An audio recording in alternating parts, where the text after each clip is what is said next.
Les constructions écologiques sont de plus en plus en demande dans l'optique d'opter pour une propriété aménagée et pensée avec la vision de performance énergétique, durabilité et développement durable.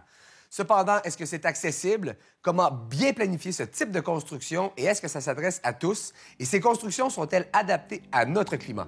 La réponse est simple lorsqu'on prend le temps de regarder l'offre sur notre marché.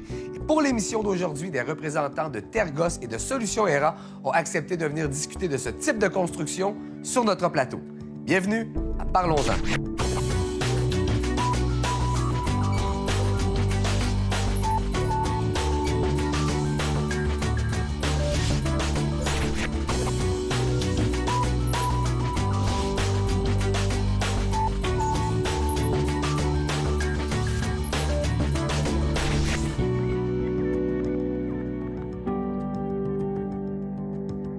Donc aujourd'hui, pour aborder la thématique des constructions écologiques, mes invités sont d'abord Yann Grenier de Tergos. Bonjour. Bonjour, merci d'avoir accepté notre invitation aujourd'hui. Et Francis Gendron de Solutions ERA. Oui. Merci d'avoir accepté l'invitation aussi. Je sais que tu as fait quand même 4 heures de route pour te joindre à nous aujourd'hui. Exact. C'est très apprécié. Ça fait plaisir. Messieurs, avant de rentrer dans le vif du sujet, je vais quand même vous donner quelques instants aussi pour présenter vos organisations. Yann, parle-moi de Tergos. C'est quoi? Donc, Tergos est une firme spécialisée en architecture et en construction durable. Depuis 2005, on offre des services de plan, d'architecture, de conception, de design, et à la fois aussi de services de construction et ou de clés en main. Donc, ça peut être l'un, l'autre ou tout ensemble. Donc, c'est sûr qu'en ville, on fait beaucoup de rénovations majeures, donc toujours de rénover le bâti existant. Ça reste peut-être même plus écologique que de construire en neuf, puis l'étalement urbain, de contrer l'étalement urbain. Mais on fait beaucoup de constructions neuves aux alentours, en périphérie de la ville et même en région. On fait aussi de la construction de bois massif dans le commercial, donc beaucoup de structures de bois massif qui viennent remplacer le béton ou l'acier dans les gros chantiers commerciaux. Puis, beaucoup de plans pour du multilogement, donc beaucoup de développement vert, mais à grande échelle. Excellent. Et Francis, tu es un des fondateurs de Solutions ERA. Oui. Donc, Solutions ERA, nous, notre mission, c'est vraiment plus au niveau de l'éducation. Donc, on ne construit pas pour les gens, mais on essaie de leur donner une meilleure perspective possible, c'est-à-dire de plusieurs angles pour qu'ils puissent designer ce que nous, on appelle une maison qui est alignée avec leurs valeurs.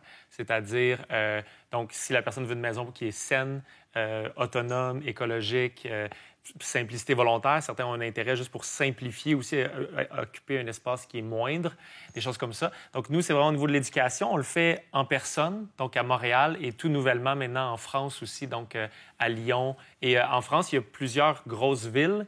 Donc, ça se peut qu'on déplace le certificat, donc qu'il se déplace d'une ville à l'autre. Jusqu'à présent, on l'a surtout fait à Montréal, au niveau du Québec. Et puis, mais tout est enregistré, donc tout est filmé dans les formations pour être offert aussi en ligne. C'est là que vous avez aussi, je pense, le gros des gens qui suivent vos formations le font en ligne. Là. Absolument. Donc, c'est ça. On parle dans nos classes, il y a à peu près entre 150 et 175 personnes quand même, sur les lieux. Fait que c'est quand même très bon. C'est les plus grosses formations du domaine, là, de loin. Mais tout est filmé. Et on a en même temps au moins 300, 350 personnes qui suivent en ligne au même rythme. Là. Donc, toutes les formations commencent en même temps. Là, je parle spécifiquement de la formation que j'appelle le certificat en design de bâtiments écologiques, qui est de loin notre plus populaire. Une fin de semaine par mois pendant 6 mois. Et où, moi, dans le fond, je fais l'introduction avec le cofondateur qui donne les grandes lignes. Et après ça, on rencontre vraiment des experts spécifiques, experts pour l'autonomie en eau, experts pour l'autonomie énergétique, experts pour l'autonomie en nourriture, experts pour la haute performance. On les rencontre tous un après l'autre sur 6 mois. Donc, les gens peuvent ensuite soit travailler avec des firmes ou des entrepreneurs généraux, comme par exemple, ça pourrait être avec Tergos. C'est le lien que je faisais. Mais ils arrivent déjà éduqués. Ils arrivent déjà avec une bonne idée de dans quelle direction ils veulent s'en aller. Des fois, certains vont avec des entrepreneurs généraux qui ne faisaient pas de l'écologique, mais qui vont travailler avec eux. Des fois, ils se rendent compte que c'est un peu difficile aussi. Donc, même réflexion. Donc, ça dépend. Les gens peuvent faire après ce qu'ils veulent. Mais au moins, ils partent d'un espace où est-ce qu'ils sont vraiment éduqués, sont alignés avec leurs valeurs, ils savent, OK, moi, c'est plus la simplicité volontaire, c'est plus qu'est-ce qui m'intéresse là-dedans. Puis après ça, ils peuvent aller trouver l'entrepreneur ou l'architecte ou l'ingénieur ou quoi que ce soit qui va l'aider à passer à la prochaine étape. J'aimerais qu'on précise, par exemple, sur la certification qu'on vient chercher quand on suit les formations Solutions ERA. On ne parle pas d'un diplôme universitaire, on ne parle pas d'un diplôme, mais vraiment une reconnaissance de compétences acquises. Absolument. Ben, en fait, c'est le certificat en design de bâtiment écologique, un petit peu comme il y a un certificat en design de permaculture. Fait que c'était pour reconnaître que quand même, c'est la formation la plus avancée sur ce sujet-là qui est disponible au grand public, là, disons, pour la francophonie au complet, maintenant qu'on l'a en France aussi. Donc, on parle de quand même 20 à 25 experts qui sont là. Fait que c'est du sérieux.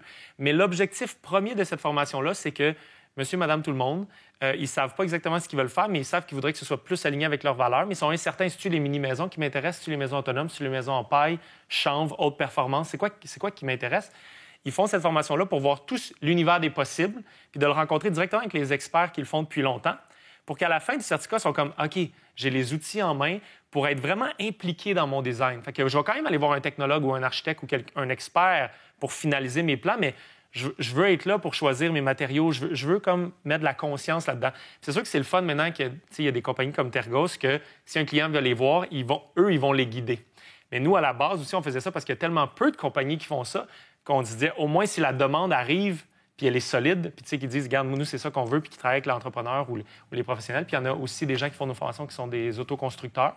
Donc ça fonctionne super bien. Puis je voudrais juste rajouter qu'il y a quand même un 10 à 15 des gens qui sont des professionnels, designers d'intérieur, architectes, ingénieurs, technologues, des gens comme ça, qui font notre formation parce qu'eux, ils ont cette expertise-là, mais ils ne le font pas de manière écologique, puis ils ont le goût de rajouter ça dans leur... C'est des crédits reconnus aussi parce qu'ils ont des obligations aussi là, de se maintenir à jour avec la formation en continu. Formation continue, exact. Donc, si je comprends bien, je peux suivre la formation complète avec vous. Oui. Puis ensuite, je vous lâche un coup de fil, puis je vais savoir ce que je veux, puis vous allez pouvoir m'accompagner pour le faire. Exact. Ben ça, c'est le meilleur des mondes. Là, tu as choisi le meilleur de tout. Bon, parfait. La combinaison est là, inédite. Si vous pensiez que vous ne le saviez pas, bien là, vous le savez.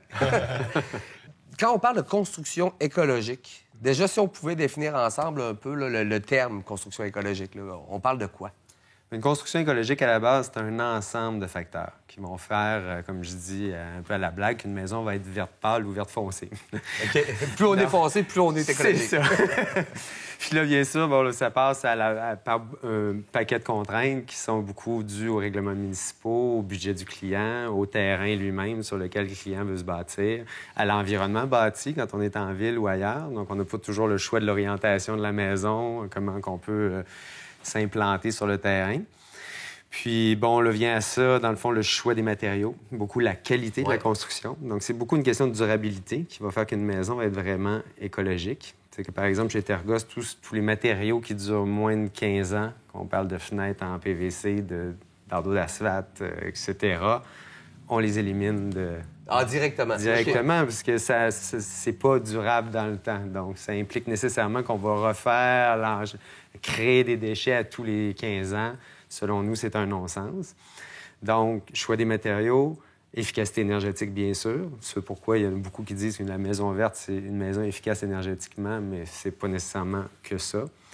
La gestion des ressources, bien sûr, donc que ce soit l'eau, l'énergie, l'air, tous les entrants, la nourriture, tout ce qui vient nourrir cette maison-là et leurs habitants. Les matériaux sains, donc pour pas s'empoisonner nous-mêmes avec notre propre maison. Puis on est 10 mois par année, les fenêtres fermées. Ben oui. Donc on est pris là-dedans. Là. Donc au Québec, on a un gros enjeu à cause de notre nordicité sur la qualité de l'air intérieur. OK. Puis bon, après vient aussi beaucoup, ne serait-ce que l'esthétisme de la construction. De construire, de designer quelque chose qui va être plutôt sobre, avec des lignes assez épurées, tout ça, pour que dans le temps, dans 25 ans, ça soit encore au goût du jour, que ce soit encore beau. Que le prochain acheteur n'ait pas envie juste parce que c'est plus à la mode. De tout défaire. Défaire, de refaire. Donc, tu sais, c'est un ensemble, je dirais, de beaucoup de facteurs. Là. On pourrait en parler pendant des heures, qui font en sorte qu'on va se rendre au bout ou pas de ce processus-là. Mais on essaie toujours de pousser au maximum. OK. Nous, on aime ça souvent le mettre en 5 piliers quand on veut vraiment simplifier ça dans nos formations plus courtes. Là. Nous, on parle souvent de maison saine, écologique et autonome, juste parce que ça dépend des valeurs. Il y en a qui s'intéressent beaucoup à l'autonomie, mais c'est pas... Être plus autonome, c'est pas nécessairement toujours plus écologique. Donc, ça dépend. Hein? C'est quoi qui te tient le plus à cœur? C'est-tu réduire ton empreinte au niveau CO2? C'est-tu d'avoir une maison ultra saine qui n'a aucun COV à l'intérieur? En fonction... Souvent, on peut mélanger toutes ces choses-là ensemble, mais il y a quand même des gens, si on n'a pas un budget infini, il va falloir décider c'est quoi nos plus grandes priorités, puis ça va aligner certains choix. Mais 5 grands piliers que j'aime bien nommer, il y a le design bioclimatique, donc s'aligner avec les phénomènes naturels. Selon moi, c'est la base. C'est la chose que même si tu prenais les mêmes matériaux, la même maison, mais que tu l'alignes comme il faut, tu peux sauver énormément. Donc, ça ne te coûte rien de plus. C'est juste de l'intelligence. Là. C'est juste comme, hey, attends un petit peu, je vais mettre plus de fenêtres au sud qu'au nord parce qu'au sud, ça va me donner du gain. Au nord, je vais avoir seulement de la perte. Sinon, le deuxième, au niveau, il y a beaucoup parlé de choix des matériaux, donc pour que ce soit durable, sans COV. Puis les trois grands autres piliers qu'on aime bien, c'est qu'est-ce que je fais avec mon eau? Donc, soit autonomie en eau ou du moins juste gestion responsable de mon eau. Nourriture, est-ce que je veux faire pousser une partie de ma nourriture vraiment proche de ma maison ou même avec une serre adjacente à ma maison? Et puis, le dernier, énergie. Donc, est-ce que je veux être avec hydro ou panneaux solaires et toutes ces options-là, dans le fond. La maison idéale au Québec, elle serait dans une colline orientée au sud, à moitié enterrée, avec fenestrée pratiquement au complet, mais avec des super bons débords de toit qui fait en sorte que l'été, quand le soleil est haut, il rentre presque pas à l'intérieur de la maison. On garde la maison fraîche. OK. Donc, par sa masse thermique, la dalle au sol, par les matériaux un peu plus lourds, va se climatiser d'elle-même. Alors que l'hiver, le soleil est plus bas, il rentre jusqu'au fond de la maison, chauffe cette maison-là. Donc, ça fait des maisons, un peu comme dans le cas des Earthships, qui se chauffent pratiquement d'elles-mêmes, même jusqu'à moins 20 degrés. Ah, ouais. Donc, on a besoin d'un apport en chauffage juste quand on est à disons moins 12 et moins. Le reste du temps, on est autonome tant qu'il fait soleil, on s'entend. OK.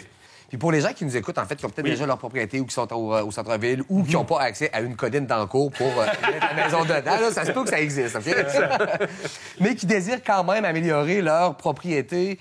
Je ne sais pas si vous n'avez pas des suggestions. Par où est-ce qu'on commence? Qu'est-ce qu'on peut regarder? Qu'est-ce qui, selon vous, est la première étape la plus facile à faire pour augmenter l'efficacité de sa maison ou l'assainir, du moins?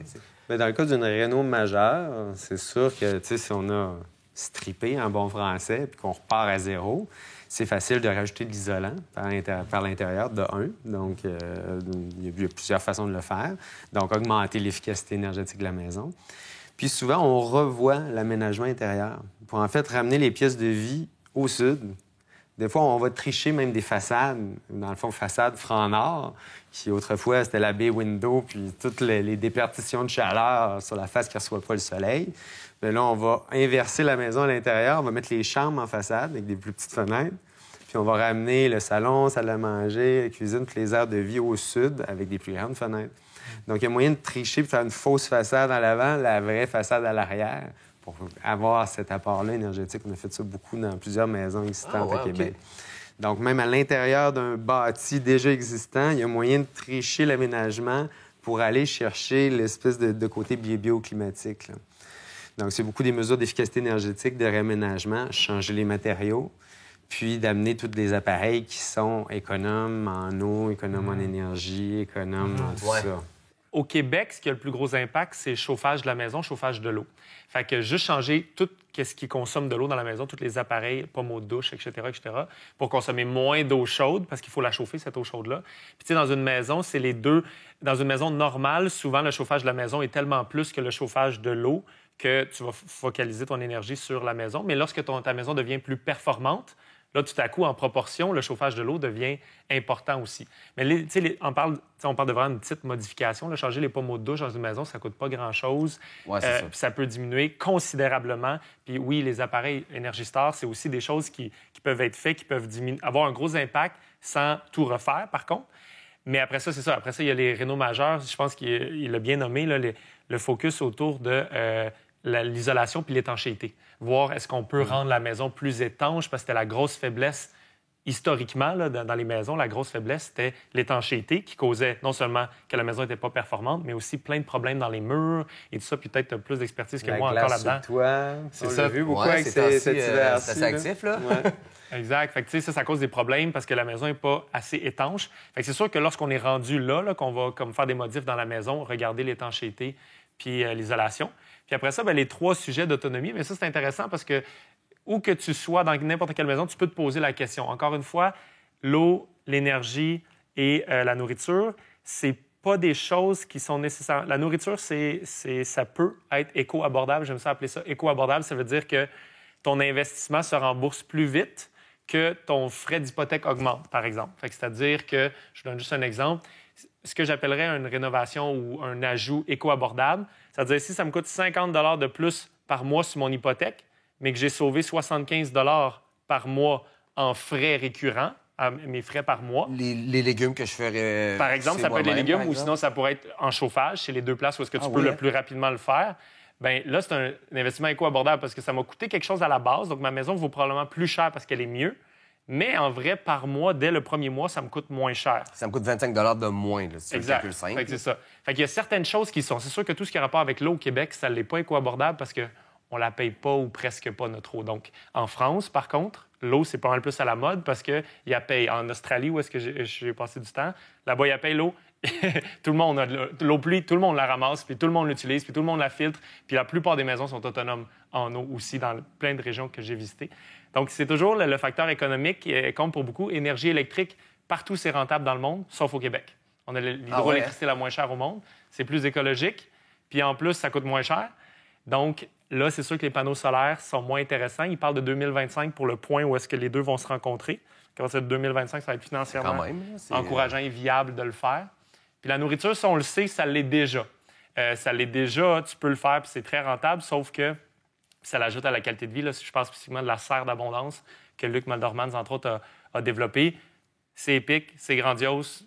Ceux qui l'essayent, ils le veulent. Fait que ça a juste des avantages, mais c'est sûr que ça implique aussi un certain entretien. Lui, il a développé une méthode qui est comme entretien vraiment minimal. Ça permet de cultiver 12 mois par année, sauf qu'il y a quand même un petit peu... Si tu détestes le jardinage ou, tu sais, mettons que tu ailles ça, ou si tu as 3 enfants. Ou si, mettons, tu as 3 enfants. Que les deux travaillent. Exact. Non, mais ça, c'est un vraiment bon point. C'est que si tu as un couple, les deux adultes travaillent 50 heures semaine puis ils ont 3 enfants, il n'y a juste plus de temps pour acheter des nouvelles. Un peu de temps, OK. Exact. Oui, c'est ça, exactement. C'est mieux de se faire venir un panier bio à la maison. Exactement. Mais il reste quand même un retour, un intérêt de plus en plus marqué, là, surtout chez les jeunes familles, vers l'agriculture. Fait que probablement que ça peut être aussi intégré finalement dans la routine familiale. Je veux que vous me fassiez là, la différence entre les solariums qui ont été bien à la mode souvent, qui peuvent se ressembler en quelque part. Ouais. Le solarium, c'est vitré sur toute la superficie, dans le fond, incluant une toiture. Mais une toiture en verre, c'est à peu près la pire chose qu'on peut faire parce qu'il l'a nommé tantôt, en plein été, le soleil rentre directement, donc ça surchauffe en été. Et en hiver, le soleil est bas, donc il ne rentre pas par le sud. Fait que c'est de la perte et aucun gain. La serre d'abondance est spécifiquement faite pour être à 45 degrés. Donc, il y a très peu... Bien, first, c'est une serre aussi, donc même s'il y a un petit peu d'eau qui réussissait à s'infiltrer, parce que je ne recommanderais jamais quelque chose à 45 pour une maison, par exemple. C'est une serre qui est adjacente à la maison. Donc, tu sors de ta cuisine, tu ouvres ta porte, tu es dans la serre, sauf que c'est séparé. Là. C'est 2 espaces séparés. L'air est plus humide dans la serre que dans la maison principale, par exemple. Lorsque c'est bien fait, il n'y a vraiment aucun problème. C'est bénéfique. La serre, dès qu'il fait un petit peu soleil, puis j'ai eu la chance de vivre chez Luc un bon bout de temps, dès qu'il fait soleil, il fait trop chaud. Instantanément. Ben, tu sais, il fait pas trop chaud, il fait 20-25 au début. Puis si ça reste, puis toute la journée il fait soleil, ça va rapidement devenir trop chaud. Et puis donc, il y a un système automatique qui rejette l'air. Mais ça peut être aussi que tu peux réutiliser ces surplus de chaleur-là pour chauffer la maison. Pas en prenant l'air chaud, humide, puis l'envoyant dans la maison. Ça, ce serait une mauvaise idée parce que tu enverrais cet air humide-là. Ouais. Mais tu peux utiliser, par exemple, une thermopompe qui transfère l'air chaud et humide en eau chaude. Puis ça, tu peux l'utiliser par un plancher chauffant, par exemple, ou si tu as un système hydronique, ou sinon tu peux juste chauffer ton eau chaude avec ça. Fait que la serre vient ajouter en performance à la maison en vrai, rajoute le fait que tu peux avoir de la nourriture, mais surtout, puis je dirais le plus gros bénéfice selon moi, c'est le fait que toutes les journées de l'hiver où il fait soleil, tu peux aller dans un endroit où il fait plus 30, genre c'est quasiment tropical. Les enfants, ils se baignent dans la petite piscine. Là. Chez Luc, on ouvre la petite piscine, puis les enfants ils vont se baigner. Oui, plein hiver. Il fait moins 25, moins 30. Plus il fait froid, moins il y a de nuages dans 95 du temps. Fait que plus il fait froid dehors, plus c'est le fun dans la serre. Aïe, aïe. Puis là, le fait que tu peux cultiver. Moi, je me suis fait un smoothie vert juste avec les aliments de la serre en janvier, en décembre. Des dates vraiment où est-ce que tu t'attendrais pas à juste ramasser les trucs. C'est juste ouvrir une porte, prendre ce que tu as besoin. En termes de qualité de vie, moi, je trouve que ça fait une grosse différence. Puis oui, tu as nommé les jeunes familles qui veulent intégrer ça dans la routine. Comme dans la vie de tous les jours, comme avec les enfants qui veulent faire ça. Ça peut être intéressant, mais c'est sûr et certain que si c'est un couple, les deux travaillent 50 heures, il est vraiment bien nommé, là, c'est pas pour tout le monde, c'est comme un choix de vie. C'est ça. Dans le mode de vie, je te dirais contemporain, là, généralisé, là, nos clients, à nous, plus pour le jardin communautaire ou l'été, puis tout ça, puis à l'automne, on donne une go, on fait des conserves, puis finalement, t'en as des légumes frais à l'année, mais t'as pas à gérer ça. T'as pas à gérer. Ouais, c'est ça. C'est toute l'année. C'est un choix que tu fais. Il faut que ça soit une certaine passion aussi, là, que tu as. Est-ce qu'il y a des aspects, en fait, dont on n'a pas du tout parlé puis qui, à votre avis, sont vraiment importants puis qui sont dignes de mention pour les gens qui nous écoutent? Moi, je pense que c'est du coût qu'on n'a pas parlé. Oui. Parce que la question qui nous revient souvent, c'est mais une maison écologique, c'est cher. C'est toujours plus cher. Mais nous, on a fait la preuve dans plusieurs de nos projets d'arriver à bâtir même des maisons en ville, là, dans des conditions restreintes, pas évidentes, là, au même prix, finalement. En fait, certifié Novo Climat 2.0 au même prix qu'un autre entrepreneur aurait fait une construction plus standard. Ouais. Donc, il y a moyen, dans le fond, de mettre de l'argent dans des bonnes fenêtres, dans des bons matériaux, dans des trucs durables, peut-être en évitant le comptoir en marbre puis la porcelaine dans la salle de bain, puis en ayant des matériaux tout aussi durables à l'intérieur, mais en mettant l'argent peut-être au bon endroit pour avoir une maison qui va être saine, confortable et efficace. Donc, une histoire de priorité, dans le fond. Choisir les priorités de la personne. Puis une des choses que j'aime beaucoup aussi, c'est le concept évolutif. Donc, pour ceux qui s'intéressent à l'autonomie ou qui voient que les choses vont changer dans les prochaines années, parce que là, c'est pas rentable le solaire, mais partout ailleurs dans le monde, ça l'est, puis ça va l'être dans bientôt. C'est ça, c'est d'avoir une maison qui est ce qu'on appelle solar ready, c'est-à-dire elle est prête à recevoir les panneaux solaires. Même chose pour la serre qui a été pensée, hey, j'en voudrais une un jour, mais je suis pas là dans ma vie présentement. Je peux la rajouter par après, mais mon design est fait pour que, regarde, ça va être facile à rajouter sans rajouter plein de coûts, sans défaire des sections de la maison, des choses comme ça. Même chose avec l'autonomie en eau aussi, c'est possible de faire ça, de juste prévoir un petit peu pour dire, bien, mon plan de match, là, j'ai pas le budget tout de suite, mais je vais prioriser, matériaux sains. Tu sais, le cœur de la maison, je vais le faire top tout de suite, puis peut-être je vais sacrifier un petit peu dans les trucs de finition, comme tu disais, qui coûtent cher d'habitude. Je vais les mettre dans une bonne isolation, puis ça va faire que ma maison dure tellement plus longtemps, qu'elle est moins chère à entretenir. Donc, tu sais, il faut penser à ces choses-là, où est-ce qu'on s'en va. Mais puis quand tu dis aussi de voir à long terme, bien, c'est la même chose, je pense, au niveau de l'investissement. Là. Tantôt, on parlait là, d'un 50 $ de plus par mois sur son hypothèque. Mais si tu calcules ce que tu économises autrement, bien, c'est aussi vrai dans le choix des matériaux aussi. On paye un petit peu plus cher au départ, mais que la longévité ou la durabilité du matériau est doublée, l'économie, tu l'as. Oui. On disait que sur une durée de vie, admettons qu'une maison écologique va coûter peut-être un 10 % plus cher pour les matériaux. Mais comme elle est durable, puis on ne les a pas changés aux 15 ans, sur 100 ans, une durée de vie ordinaire, on va dire, d'une maison, c'est 50 % moins cher. Parce qu'on n'a pas rechangé, puis entretenu, puis tout ça pendant tout ce temps-là. C'est ça. Quand tu regardes long terme, écologique gagne toujours. Mais avec tout ce qu'on s'est dit, puis avec ce qu'on comprend aujourd'hui par rapport aux enjeux environnementaux notamment, pourquoi est-ce que c'est pas la norme de construire des maisons qui seraient un peu plus écologiques? Moi, je pense qu'il y a 2 points principaux. Le premier, c'est peut-être le manque de volonté politique pour pousser dans ce sens-là. Parce qu'on voit qu'il y a bien d'autres régions dans le monde, que ce soit en Suède ou ailleurs, en Allemagne, où ça fait 25 ans déjà que les politiques font en sorte qu'ils incitent les gens à aller vers le durable, à aller vers le plus long terme, à voir plus à long terme. Et le deuxième point, c'est une question de culture. Les Québécois sont nomades. En général, déménagent aux 4 à 5 ans en moyenne. Donc, quand on leur parle de matériaux qui vont leur durer 50, 75 ans,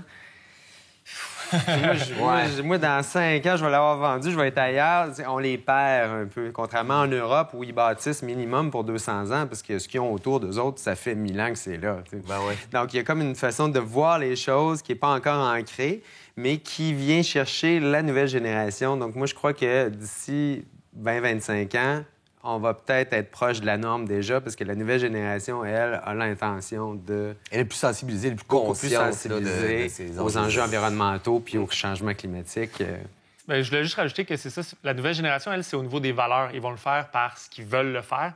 Puis, tandis que dans d'autres pays, ils ont été obligés par d'autres facteurs complètement extérieurs. Il y a beaucoup de pays. Nous, on produit toutes nous-mêmes notre propre énergie, puis elle est relativement propre. Dans certains pays, ils sont en dépendance à d'autres pays qui produisent l'énergie puis qui leur en envoient. Fait que ce genre de pays-là, ils se disent « Oh, attends un petit peu, là. moi, je veux pas être dépendant d'un autre pays. S'il veut, il ferme la valve, j'ai plus d'énergie dans mon propre pays, puis mes maisons, ils ont des problèmes parce qu'ils peuvent plus chauffer, tout ça. Fait que, tu sais, il y a plein de pays qui ont choisi d'augmenter les normes pour que les maisons soient net zéro, des choses comme ça, le plus tôt possible, parce qu'ils ont d'autres enjeux extérieurs, ou même juste les frais, justement. Tu sais, l'électricité est 3 fois plus chère aux États-Unis. Fait que c'est sûr et certain que tu es plus motivé à économiser, à avoir une maison plus performante, là, à avoir des panneaux solaires. Tu... Oui, c'est ça. Il y a une motivation économique. Tandis que là, nous, à cause qu'on est chanceux, on a de l'abondance d'eau, on a de l'abondance d'énergie pas chère, on a tout ça comme pas gratuit, mais vraiment, on est privilégié. Il faut que ça vienne des valeurs. Il faut que ce soit comme, hey, on va le faire parce que c'est intelligent, mais c'est ça. Bien, il va falloir aussi que les gens qui mettent de l'avant ces différentes initiatives-là apprennent aussi à le faire valoir quand, tu sais, des matériaux qui ont 50 ans, mettons, de durabilité. J'ai pas l'intention de l'habiter 50 ans. Bien, c'est pas grave. Quand tu vas vendre ta propriété, tu peux l'utiliser dans ton pitch de vente, puis tu aurais avantage à le faire. À la limite, ce serait de la sensibilisation à plus petite échelle. T'sais. Exact. Les gars, merci beaucoup d'être venus aujourd'hui avec nous. Merci. On aurait pu continuer, j'ai l'impression, pendant 2-3 heures facile. Là, mais peut-être me rappeler là, les espaces web, où est-ce qu'on vous trouve pour que les gens puissent continuer cette discussion-là par eux-mêmes. Donc, tergos.qc.ca. Donc, pour nous trouver, c'est assez facile. Excellent. Puis moi, c'est Solutionera, donc solutionera.com. Sinon, Francis Gendron, ça, c'est mon nom. Il y a aussi, c'est facile à trouver. Puis il y a la chaîne YouTube et la page Facebook pour les deux. Ouais. Qui est la plus grosse chaîne YouTube francophone du sujet des maisons saines écologiques en termes de nombre de vues, puis la plus grosse page Facebook aussi. Ouais. Ouais, j'ai envie de vous dire, pour les gens à la maison, j'en ai écouté énormément des vidéos, puis ça fait rêver. C'est pas toujours chez nous, c'est pas accessible tout de suite. Ce serait pas possible pour moi demain, mais quand même, ça nous permet de rêver vraiment très intéressant. Encore, les gars, merci beaucoup d'être passés. L'émission est déjà terminée. En terminant, je tiens à remercier Marie-Michel Langlois, artiste peintre, qui nous a prêté cette toile pour meubler notre décor aujourd'hui. Je vous rappelle également que pour voir ou revoir tout le contenu produit par ccap.tv, on se donne rendez-vous sur YouTube. En ce qui me concerne, je vous dis à la prochaine.